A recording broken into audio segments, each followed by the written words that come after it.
Shalom, shalom. This is Apostle Francis. Karibu kwenye podcast yangu. Neno la Mungu linasema, moyo wangu umefurika kwa neno jema. Mimi nasema niliyomfanyizia mfalme, ulimi wangu ni kalamu ya mwandishi mstadi. Leo tunajifunza kwa habari ya hukumu za damu. Hukumu za damu au damu inenayo. Soma katika neno la Mungu wa Ibrania 12:24. Na Yesu mjumbe wa agano jipya na damu ya kunyunyizwa inenayo mema kuliko ile ya Habili. Za kimsingi hapa mwandishi anazungumza mazingira ya baraza la mahakama ya mbinguni ambalo lipo mlima Sayuni. That's a very deep revelation and naweza sielezee sana kwa kina hapa, lakini anajaribu kuelezea katika lile baraza kuna Mungu aliye hai ambaye ndo hakimu mkuu au muamuzi wa watu wote na roza wa watu wote Lakini pia anasema majeshi ya malaika elfu nyingi, na anasema mkutano mkuu na kanisa la Zalio wa kwanza, na anasema Yesu mjumbe wa agano jipya na damu ya kunyunyizwa inenayo mema kuliko ya Habili. Sababu sema damu ya kunyunyizwa inamaanisha ni kwamba kuna mnyama au kiumbe ambacho kilichinjwa kikamwaga damu. And we know kusoma maandiko katika kitabu cha Ufunuo sura ile ya 13 mstari wa 8, Biblia inasema na watu wote wakao juu ya nchi watamsujudu kila ambaye jina lake alikuandikwa katika kitabu cha uzima cha mwana kondoo aliyechinjwa tangu kuwekwa misingi ya ulimwengu. So now you can see that kwamba you can see that kwa habari ya mwana kondoo anazungumziwa ambaye alichinjwa tangu kuwekwa kwa misingi ya ulimwengu. So ile damu ya mwana kondoo ambayo ndo damu ya Yesu Kristo iliyomwagika msalabani kama ondoleo la dhambi zetu, na anasema inanena mema, kwa maana ya kwamba kinyume cha hukumu, laana, mauti, magonjwa na adhabu, ile damu ya mwanakondoo, kwa sababu ni damu ya dhabihu takatifu, inanena baraka kinyume cha uharibifu ambao litakiwa tupate. Sasa unaposoma ili andiko utagundua kuna damu pia inaonena mabaya. Kama ipo damu inaonena mema, kuna damu inenayo mabaya. Ukisoma katika kitabu kile cha Mwanzo, Biblia inazungumza vitu vingi sana. Tafikia hilo andiko, lakini tafsiri za damu zipo nyingi. Damu kwa kawaida ni kimiminika ambacho ni kimiminika cha hali, yani ipo katika hali ya kimiminika ambayo imebeba uhai wa kiumbe. Tunajua tafsiri hiyo.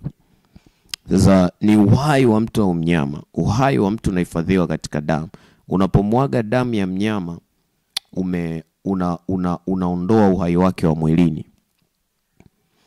The life of flesh inaondoka kwa sababu ipo kwenye damu. Na lugha ya kisheria ni lugha ya kisheria ya kuhukumu au kudai haki kwenye ulimwengu wa roho. Unaweza ukadai haki au hukumu kupitia damu. Damu ni fedha ya kuuza au kununua kitu chochote kwenye ulimwengu wa roho. You can buy or sell anything in the realm of spirit by using blood. Biblia inasema kwenye kitabu cha Wakolosai alitununua kwa damu yake. Akatuhamisha kutoka kwenye ufalme wa giza na kutuweka kwenye ufalme wa mwana wa pendo lake. Alitununua. So we were bought by his blood. That's why sisi ni wa Kristo. Tulinunuliwa kwa damu yake ya thamani. Lakini damu ni sauti inaonena ama mema au mabaya. It depends damu ya mtu gani imemwagwa. Kama damu ya mtu iliyomwagwa ni mtu mwema au wa haki, manake when you kill a righteous man, ile damu itadai haki. Za haki yake inaweza kuwa hukumu kwa yule aliyeimwaga. It's a matter of time. Lakini damu hunena, damu hudai. Damu ni kiashiria cha upatanisho wa kiroho kati ya Mungu na watu au miungu na watu. Tunaona kwa mara ya kwanza damu ya mnyama ilitumika ili kufunika, sio kuondoa dhambi, kufunika dhambi ya Adamu, mtu wa kwanza, ili Mungu asimuue kifo cha kimwili.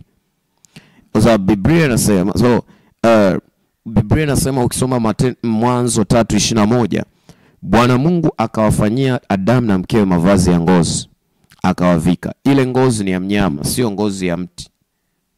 Sababu kabla Mungu hajaja bustanini, baada ya Adamu na mkewe kuasi kula tunda la mti wa ujuzi wa mema na mabaya, walijifanyia majani ya mtini. Lakini Mungu alipokuja alifanya mavazi ya ngozi, maana yake God killed an animal. Hajatajwa, lakini aliuliwa mnyama. Maana yake nafasi ya dhambi ile kwa muda ule Mungu alifunika, kwa sababu katika ulimwengu wa roho, a spirit doesn't spare a sin. Dhambi haisamehewi kwenye ulimwengu wa roho. Kuna utaratibu wa kudeal na kila sin. Utagundua Biblia inasema angels, wale fallen angel, Biblia inasema baada ya kukosa. Ngoja tusome ile andiko ili uone vile ambavyo rehema za Mungu zimetuhurumia sisi na tunavyotakiwa tusichukulie poa hiyo neema. Biblia inasema katika waraka wa pili wa Petro sura ya 2 mstari wa 4, kwa maana ikiwa Mungu hakuwaachilia malaika waliokosa, bali aliwatupa shimoni, akawatia katika vifungo vya giza, walindwe hata ije hukumu, wala kuachilia ulimwengu wa kale, bali alimuhifadhi Nuhu mjumbe wa haki na watu wengine 7 hapo alipoleta gharika juu ya ulimwengu wasio mcha Mungu. Isi hakuwaachilia, maana yake alihukumu.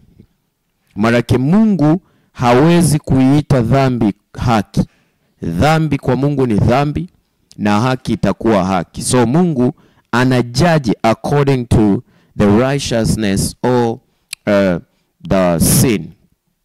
Na ameshaweka huo utaratibu. Kwa Mungu hawezi kuvunja utaratibu wake kwa sababu ya kitu fulani. Japo yeye ndo yuko juu as a supreme spirit, yeye akiamua imekuwa.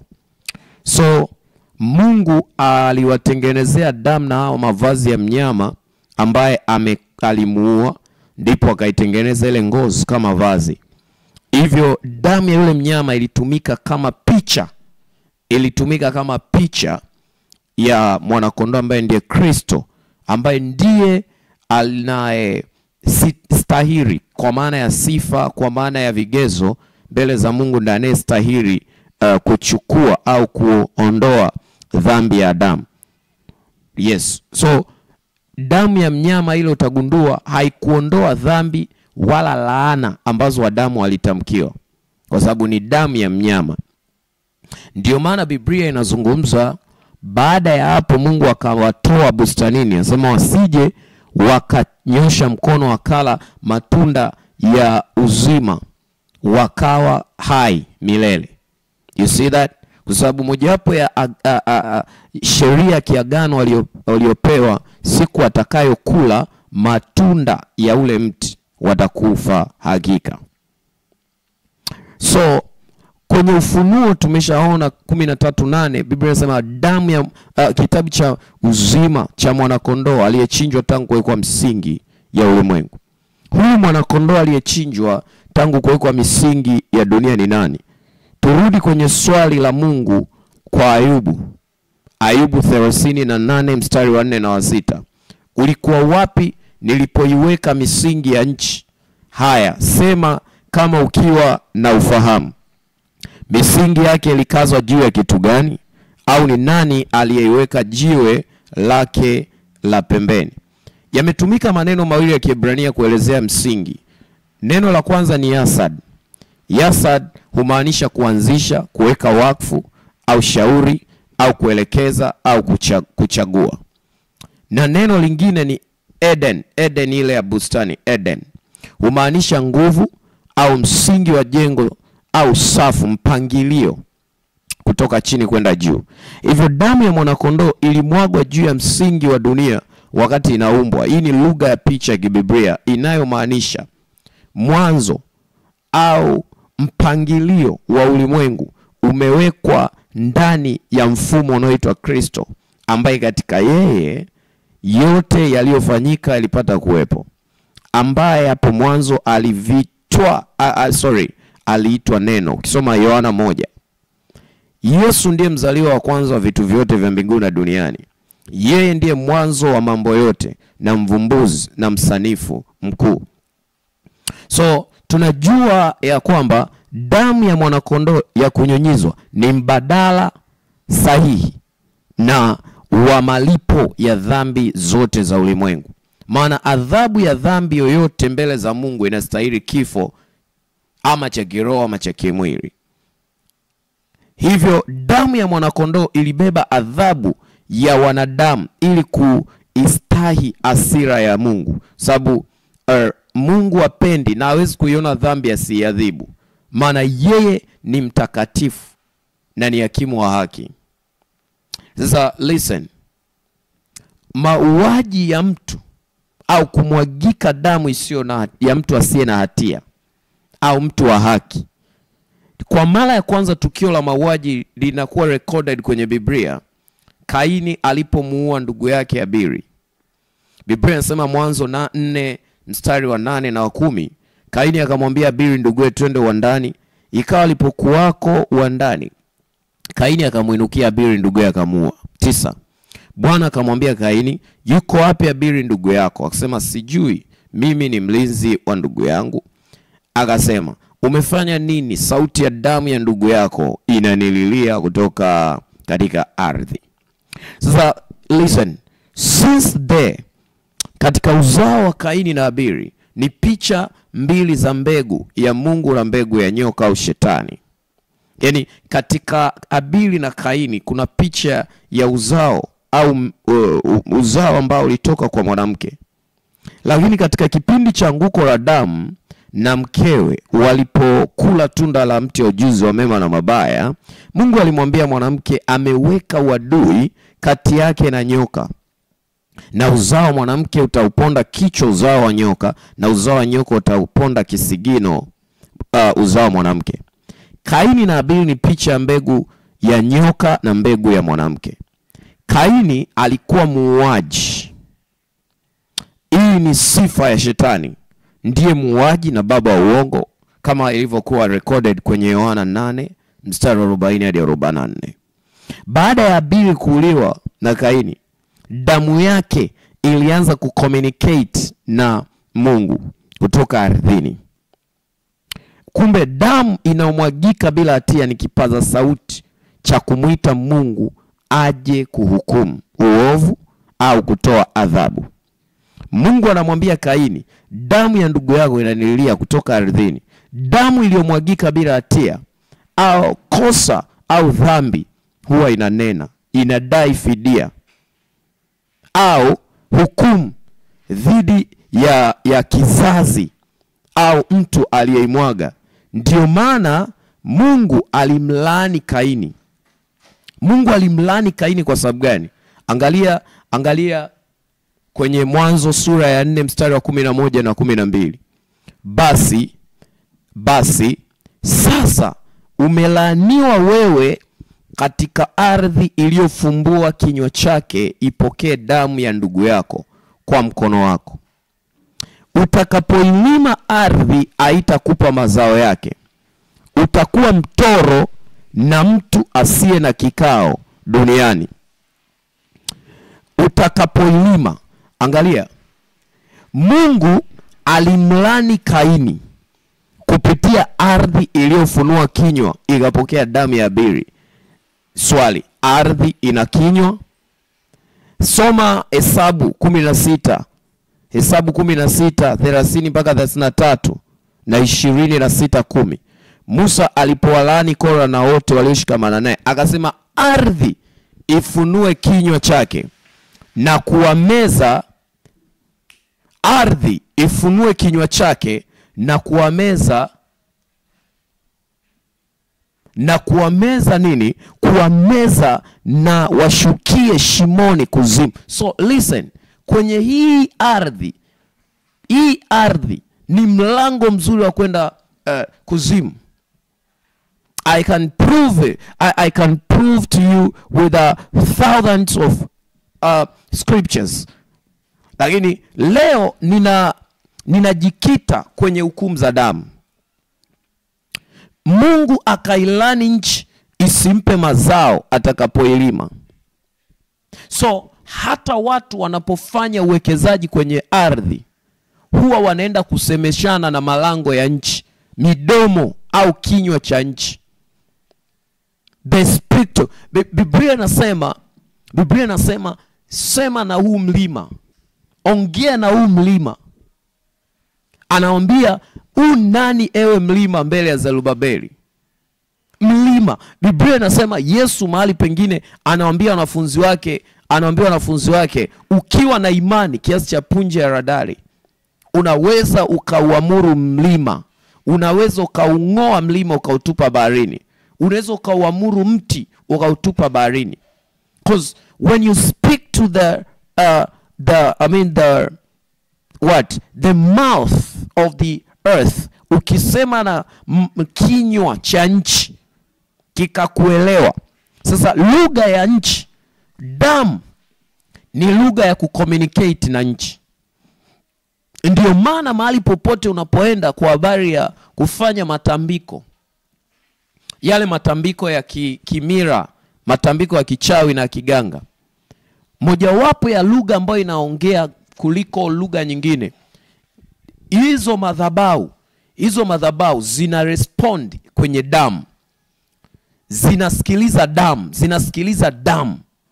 So damu ina sauti kubwa kuliko maneno matupu. Sadaka ina sauti kubwa kwenye ardhi, kwenye nchi, kuliko maneno matupu. Sasa Kaini anatoka mbele za uso wa Bwana, anakaa katika nchi ya Nod, mbele ya Eden. Ukisoma Mwanzo sura ile ya 4 mstari wa 16. Sasa Kaini aliamua kuwa muamuzi wa uhai wa ndugu yake. Aliamua kuwa muamuzi, kwa sababu Mungu ndo ana hukumu nani afe nani aishi. Maana Kaini aliamua kuwa Mungu kwa ajili ya uhai wa ndugu yake. So mojawapo ya kazi ya shetani ni kuhukumu uhai, ni kumwaga damu.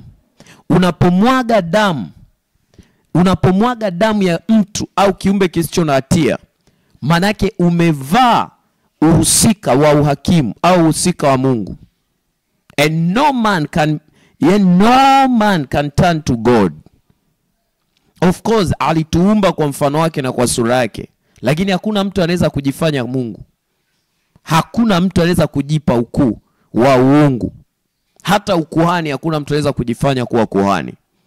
So Mungu anamuuliza, je, umefanya nini? Maana anamuuliza, unajua outcome ya wewe kuchukua nafasi ya kuhukumu uhai wa mtu mwingine? Do you know? Unajua laana, unajua matokeo, unajua adhabu inayo mpata mtu anayejifanya Mungu. Biblia inasema shetani alilaaniwa, akatupwa kutoka mbinguni kuja ardhini, kwa sababu he wanted to be God. Satan didn't want only to be like God. He wanted to be God. He wanted to make himself God. Alitaka kujifanya kuwa Mungu. Na ndio dhana kuu ya mpinga Kristo. To be, not only to be against God, but to be instead of God. Kuwa badala ya Mungu. Kwamba like shetani anataka badala kwenda kwa Mungu twende kwa shetani. Na ndivyo mtazamo wake ulivyo daima. So Cain aliamua kuwa kinyume na Mungu, akawa mpinzani au adui wa Mungu kama ilivyokuwa Lucifer. So baada ya kiumbe cha mbinguni malaika Lucifer kumwasi Mungu katika maasi makuu yale, kiumbe kingine kinafuatia kwenye race, kwenye human race. Anaamua Kaini kuwa adui wa Mungu. Anaamua kutumia ideology ya shetani. Anaamua kutumia falsafa ya shetani, akawa adui wa Mungu. So Kaini na kizazi chake kilijaa uasi na mauaji, upinzani dhidi ya mamlaka ya Mungu. They were against God in all ways and any means they find to, yani watatafuta njia ya kumpinga Mungu. Wakawa wauaji waovu, na ndio walikuwa wenye ujuzi wa sayansi, uhandisi, utaalamu wa kufua vyuma na vitu vingi sana. So madhara na laana ya kumwaga damu, kisoma Mwanzo 9:4, Mambo ya Walawi 17:14, Kumbukumbu la Torati 12:13, Matendo 15:19-21. Mungu anamwagiza Nuhu asile mnyama na damu. Pia anamwambia Musa awaambie wana wa Israeli wasile mnyama na damu. Na wakati wa mitume kulitokea na kesi, baadhi ya Wayahudi walileta kesi kwa baraza la mitume. Ndio tunaona Petro na Yakobo wanaiamua ile kesi na kuambia wasiwabague wale wa mataifa wanaogeukia kwenye wokovu. Wale watu wa mataifa walikuwa wanaokoka, walikuwa bado wameshika baadhi ya mira na desturi zao zile ambazo kwa wana wa Israel Wayahudi walikwisha kukatazwa. Mojawapo ni kula mnyama aliyesongolewa. Yani kula wanyama ambao wameuliwa bila kuchinjwa, damu zao hazijamwagika. Sasa amri hii ilikuwepo, watu wengi wanahisi hii ni Torati. No. Hii amri ya Mungu ya kutokula mnyama na damu ilikuwepo kabla ya Torati.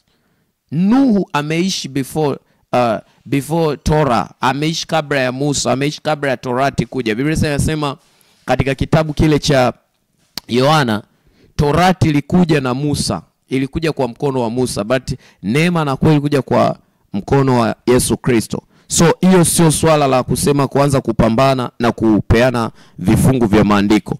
So amri hii kabla ya hata ya Torati na hata wakati wa neema ambayo ilifunuliwa na Kristo na kutuletea wokovu, tunaagizwa kutokula vyakula vilivyotolewa sadaka kwa sanamu na wanyama waliosongolewa na damu.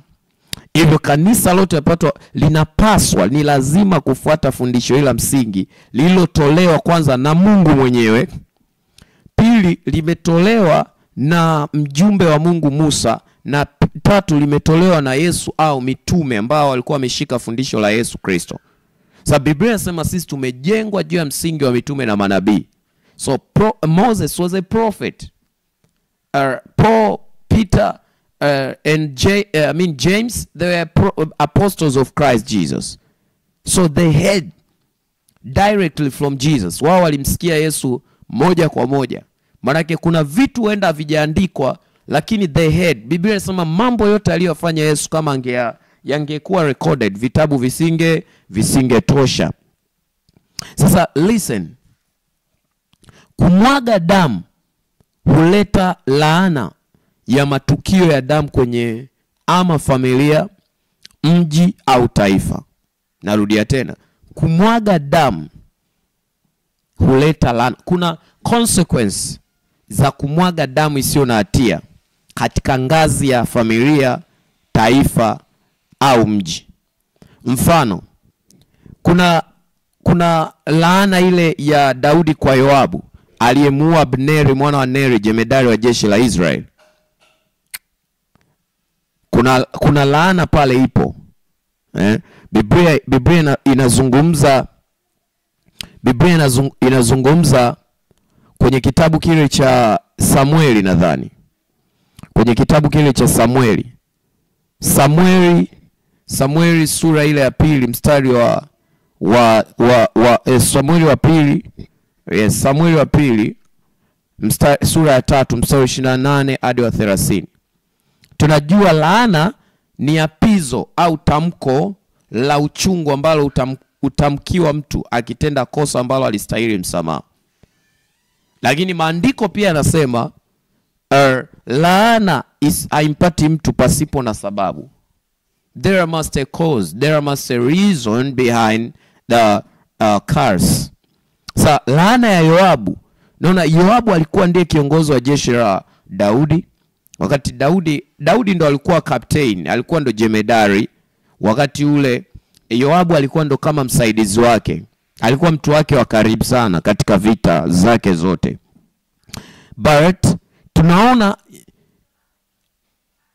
Yoabu aliungana na ndugu yake aitwa Abishai, wakamuua Abneri, jemedari wa jeshi la Israeli, wakilipa kisasi cha kuuliwa kwa ndugu yao aitwa Asaheli kwenye vita huko Gibeoni. Wakati huo tunajua nyuma hapo kwa kuna vita kati ya Sauli na Daudi ambayo ilidumu sana kwa muda mrefu, Daudi akiwindwa afe.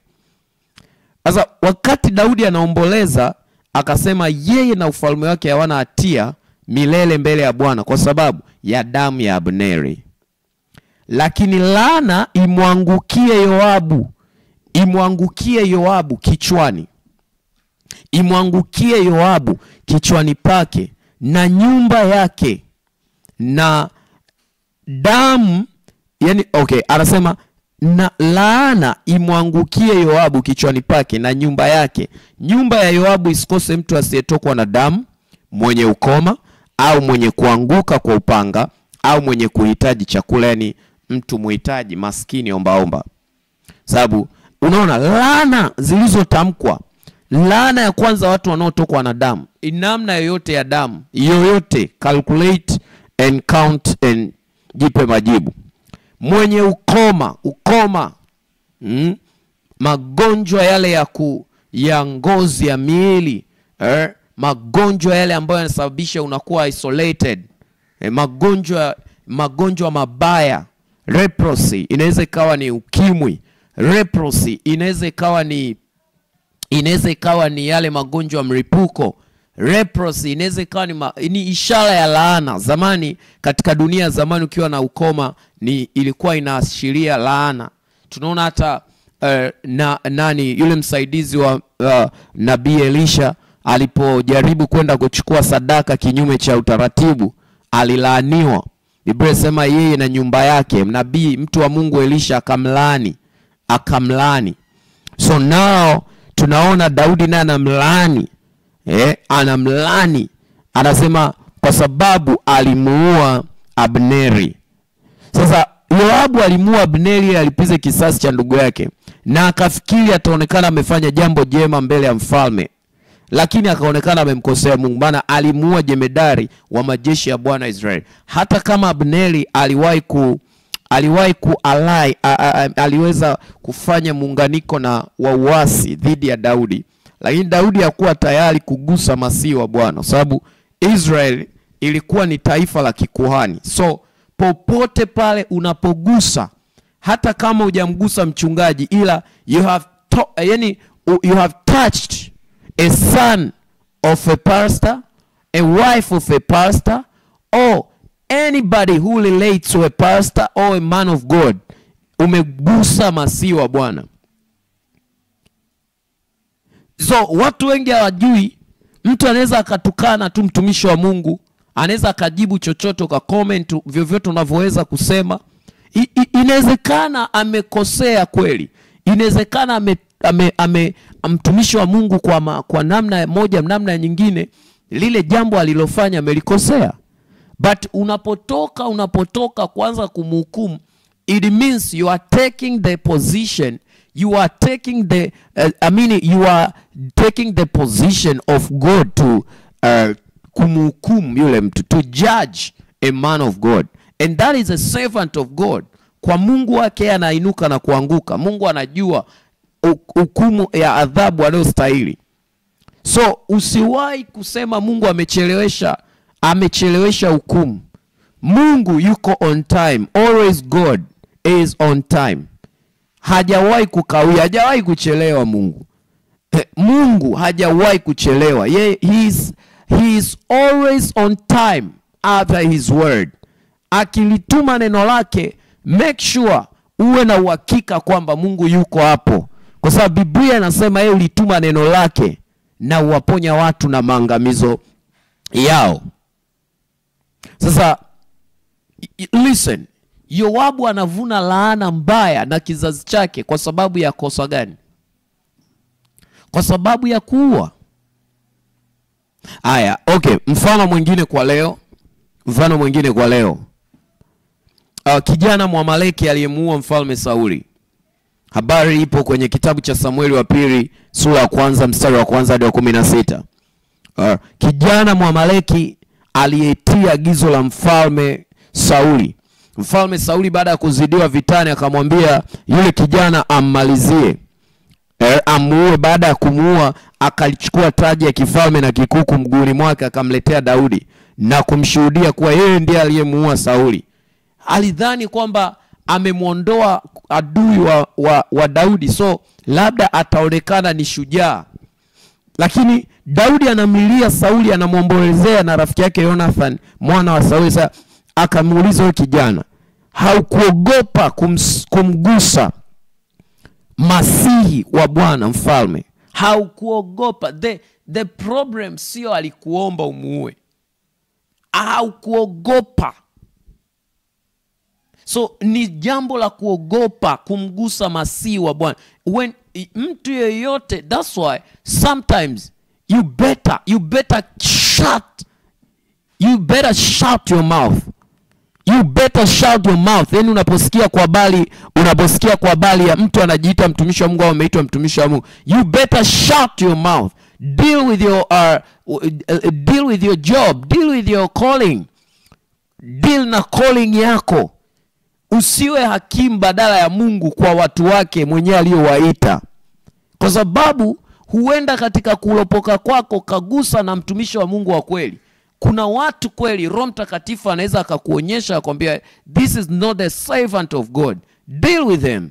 Kwa sababu hata mitume walidili na mitume wa uongo na manabii wa uongo. But sometimes kwa sababu ya ubinafsi, sababu za kuwekeza vitu binafsi mbele, ule tunaita wivu sio na hekima ya Mungu, unajikuta umehukumu, umegusa watumishi wa Mungu.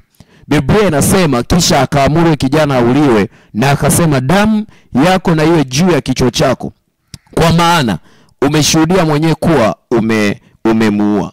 So unaweza ukaleta laana, ukaleta maumivu kwa watu wasio na hatia. Huenda babu wa familia, huenda bibi wa familia alisababisha tatizo fulani, hakuwahi kusema. Labda alitoa mimba ya kiumbe. Wanawake wengi sana na wanaume wanashauriana watoe mimba. We are not ready now to be called father and mother. We are not ready. Unatoa mimba sirini, hakuna mtu anakuona, but God has seen you. God amekuona. Mungu amekuona, na mara zote damu inanena. Yani usisahau ili jambo, damu mara zote inanena. Watu wengi sana tunaishi kwenye maisha ya laana ingawa tunajiita tumeokoka, kwa sababu ya makosa tunayoyafanya yasiyokuwa na maarifa. Biblia inasema watu wangu wanaangamizwa kwa kukosa kuijua sheria ya Mungu. When you refuse kwa makusudi, unapokataa kuijua sheria ya Mungu au unapofanya makosa kinyume cha sheria ya Mungu, haimaanishi kwamba una hatia kwa sababu ya ujinga. Kosa ni kosa tu, either umelifanya kwa ufahamu au umelifanya bila ufahamu. Watu wengi wanaishi kwenye laana, wanaishi kwenye mateso, wanaishi kwenye maisha ambayo hawakuyatarajia. Kwa sababu ya nini? Kwa sababu ya ile tunaita kumwaga damu zisizokuwa na hatia. Na watu wengi haya mambo huwa wanayapuuzia, hawayachukuli katika uzito. But I'm telling you, many people now are in a battle everywhere. Kila mtu anapoenda anakutana na kipigo kwa sababu ya makosa ambayo aliyewahi kuyafanya, ya kumwaga damu isiyokuwa na hatia. Vizazi vinateseka kwa sababu ya makosa ambayo yalifanywa na watu wengine. Ndio maana ni vizuri sana unapoona kuna vita iliyodumu sana kwenye maisha yako. Ukiona kuna vita ambayo imedumu sana kwenye maisha yako, go and ask about your priesthood. Nenda kaulize mbele za Mungu kuhusiana na ukuhani wa ukoo na familia uliyotokea. Inawezekana umetokea kwenye familia ya wauaji. Inawezekana umetokea kwenye mbegu ya wauaji. Imagine kwa familia kama ya Kaini. Imagine unatokea kwenye familia ya Yoabu. Imagine unatokea kwenye familia ya yule kijana Mwamaleki. Imagine. So unaweza kuzaliwa, kosa lako sio wewe umeua.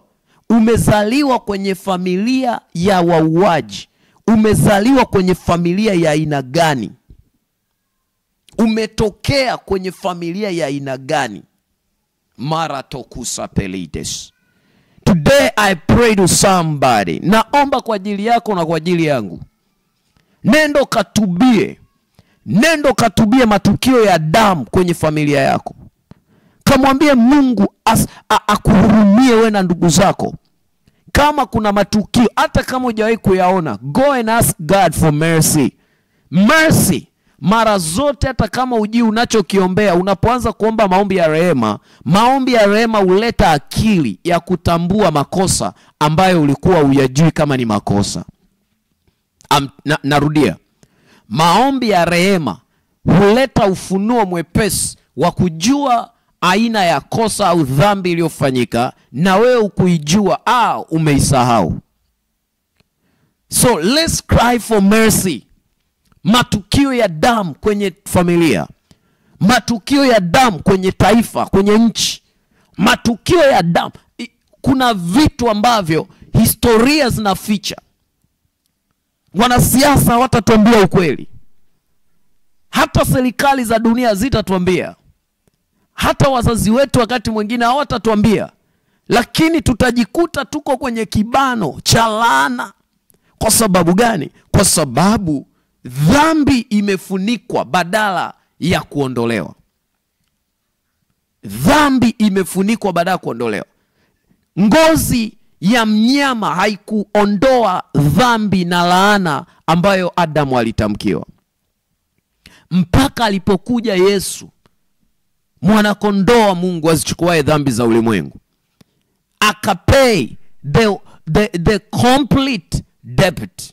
Alilipa malipo ya deni kamilifu. Akasema imekwisha. Sema, Bwana Yesu, ninajua mimi ni mbegu ya Yesu Kristo. Lakini katika damu na nyama nimezaliwa katika ukoo, nimezaliwa katika familia ambazo zimeishi zikiamini kuabudu mizimu, kuabudu kwenda kwa waganga wa kienyeji na kushiriki katika matukio ya mazindiko, matukio ya kimatambiko kuwa ndio namna sahihi, lakini Bwana yalikuwa ni machukizo mbele zako. Ninaomba Bwana, mimi na kizazi changu uturehemie, utusamee. Yapo madhara ambayo ninakutana nayo. Kuna magonjwa ya aibu siwezi hata kuyasema mbele za watu. Kuna umaskini, kuna mauti, kuna uharibifu unaendelea kwenye maisha yangu. I can tell nobody, oh my Lord. But I'm here. I'm here asking for your mercy. Niko hapa kuuliza rehema zako. Niko hapa kuuliza rehema zako Bwana kwangu na kwa kizazi changu. Malo shateli baroto sarita paradises. I'm here to ask for your mercy. Niko hapa Bwana kuuliza rehema zako Jehova. Kuna mambo yako sawa kwenye maisha yangu. I'm here asking for mercy. Niko hapa kuuliza rehema zako Bwana kwa ajili ya familia yangu, kwa ajili ya taifa langu, kwa ajili ya mji wa Dar es Salaam, kwa ajili ya mji ninaoishi. Pray before God. Pray before God. Malaidobu sataraba. Rebaba kuzale bereta rabakuria. Rigobo shalabakuri. Mando grate paradabashata. Rebarabashande rebrakuza beledea. Rapado zeparita saluze perina. Mando grita pasata. Lebabaruze telebrando skopalade breta tapa. Kila matukio ya damu, kila hukumu za damu, hukumu za damu, hukumu za damu, hukumu za damu, repota parade jatiso prahata, hukumu za damu, hukumu za damu, hukumu za damu, malidobo satelegata belojata, blood judgment, every evil judgment, repota sate kila doske prahata, lijate zate devrante, lejatapa. Maroto satalabo repokuzuzata repaladuza te shatala guda repatasa. Acha kujihesabia haki. Leporata, inua imani yako kama yule mwanamke aliyetokwa na damu. Manto klosh kate la katata. Touch the hem of garment. Lekapala, gusa lile pindo, gusa lile pindo, gusa kwa rehema, lia machozi kwa rehema. Galisho tapa, mwambie Bwana tuhurumie mimi na familia yangu. Mwambie Bwana tukomboe, tukomboe. Hakuna kitu unagusa kikasimama na kuinuka. Manto klashetaka, unaonewa na wachawi, unaonewa na nguvu za giza, unaonewa kwa sababu huna kinga. Kwa sababu gani? Kuna kazi ya uharibifu ambazo zimefanyika na nani? Mama wa ukoo wako, bibi yako mwenyewe alikuwa anaenda kwa waganga, babu yako mwenyewe aliuza familia yako, aliuza. You can imagine. Biblia inasema Elisha alikuwa amesimama na mtumishi wake. Yule mtumishi wake alipofumbuliwa macho akaona magari na farasi wa moto wamemzingira Elisha. Unaweza ukashangaa protection ipo kwa ndugu yako, ipo kwa mtu ambaye upo karibu naye kabisa, unalala naye kitanda kimoja. He's been protected by heavenly army. Analindwa na jeshi la mbinguni. Ndio unasumbuliwa. Kwa sababu gani? Hakuna mfumo wa ulinzi. Sema damu ya mwana kondoo ikatengeneze mfumo wa ulinzi kuanzia leo. Roho Mtakatifu akafungue macho yako, ukaone vita yako inatokea wapi. Mata parato. May your spiritual eyes be open. Na nyunyiza damu ya Yesu, that sprinkling blood, that epo rishata, hiyo damu ikafungue macho yako ya rohoni. Begin to see. Malo jizate, zepora pala dezate, robrande bezute prahata, le Jesu brante, ligo saprade ligane, ropratu zezita paladia. May the blood of Jesus cover you from head to toe. May the blood of Jesus cover your family. May the blood of Jesus cover your finance. May the blood of Jesus cover your children, the children of your children. May the blood of Jesus cover everything you are doing. May the blood of Jesus cover your financial status. May the blood of Jesus cover your material things. May the blood of Jesus cover your house. May the blood of Jesus cover your bank accounts. Leporosande ligrosa pelia dusezita. May the blood of Jesus cover you. May the blood of Jesus protect you. In the mighty name of Jesus, I pray. Thank you for listening. This is Apostle Francis Goyle, the Watchman. God bless you.